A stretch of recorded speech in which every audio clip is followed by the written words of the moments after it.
சென்னை பழைய மகாபலிபுரம் சாலையில் காணாமல் போன திருநங்கை கொலை செய்யப்பட்ட அதிர்ச்சி தகவல் தெரிய வந்துள்ளது. திருநங்கையை கொலை செய்து முட்புதர்களுக்கு இடையே வீசியது யார்? சென்னையை அடுத்த பெரும்பாக்கம் தமிழ்நாடு நகர்ப்புற மேம்பாட்டு வாரிய குடியிருப்பைச் சேர்ந்தவர் 21 வயதான சிம்மி. திருநங்கையான சிம்மி கடந்த 25ஆம் தேதி இரவு வெளியே சென்றுவிட்டு மீண்டும் வீடு திரும்பவில்லை. அவரது செல்போனை பெற்றோர் தொடர்பு கொண்டபோது ஸ்விட்ச் ஆஃப் என பதில் வந்ததை தொடர்ந்து மகள் காணவில்லை என பெரும்பாக்கம் காவல் நிலையத்தில் புகார் அளித்துள்ளனர்.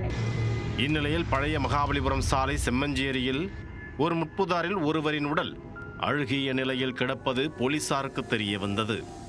போலீசார் சம்பவ இடத்திற்கு சென்று உடலை மீட்டு நடத்திய விசாரணையில் காணாமல் போன திருநங்கை சிம்மி என்பது தெரிய வந்தது. பெற்றோர், உறவினர்கள் மற்றும் சிம்மியின் சகோதரிகள் அழுகிய நிலையில் இருக்கும் உடல் காணாமல் போன சிம்மி என்பதை உறுதி செய்தனர். வழக்கு பதிவு செய்த போலீசார் சிம்மியின் மரண வழக்கில் மேற்கொண்டு எந்த விசாரணையும் நடத்தவில்லை என்று கூறப்படுகிறது. சிம்மி வசித்து வந்த பகுதியில் உள்ள மக்கள் ஆத்திரமடைந்து செம்மஞ்சேரி சுனாமி குடியிருப்பு பகுதியில் உள்ள புறக்காவல் நிலையத்தை முற்றுகையிட்டு அங்கிருந்த மேஜை நாற்காலியை அடித்து உடைத்து வீசினர்.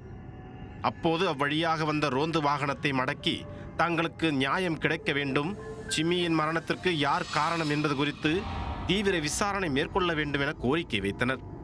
செம்மஞ்சேரி போலீசார் சம்பவ இடத்திற்கு சென்று போராட்டத்தில் ஈடுபட்டவர்களிடம் பேச்சுவார்த்தை நடத்தினர். விரைவில் முழு விசாரணை மேற்கொண்டு யாரேனும் கொலை செய்திருந்தால் நிச்சயம் கைது நடவடிக்கை எடுப்போம் என்று வாக்குறுதி அளித்ததை தொடர்ந்து அனைவரும் கலைந்து சென்றனர்.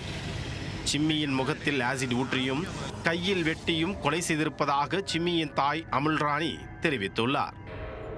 சிம்மியை முட்டி போட வைத்து கொடூரமாக சித்திரவதை செய்து கொலை செய்துள்ளனர். போலீசார் அங்குள்ள சிசிடிவி கேமராவில் பதிவான காட்சிகளை ஆய்வு செய்தபோது 4 திருநங்கைகள் சிம்மி இறந்து கிடந்த இடத்திலிருந்து ஓடுவது பதிவாகியிருந்ததாகவும் அமுல்ராணி தெரிவித்திருக்கிறார்.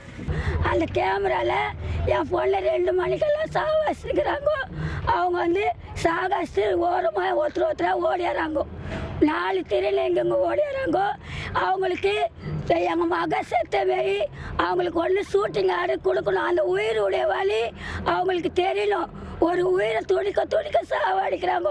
நான் என் கணவர் செத்து 13 வருஷம் ஆகுது. என் பொண்ணு தான் எனக்கு கஷ்டப்பட்டு இல்லை அரிசி என் குடும்பத்தை என் பொண்ணு தான் என்னை பார்த்துச்சு.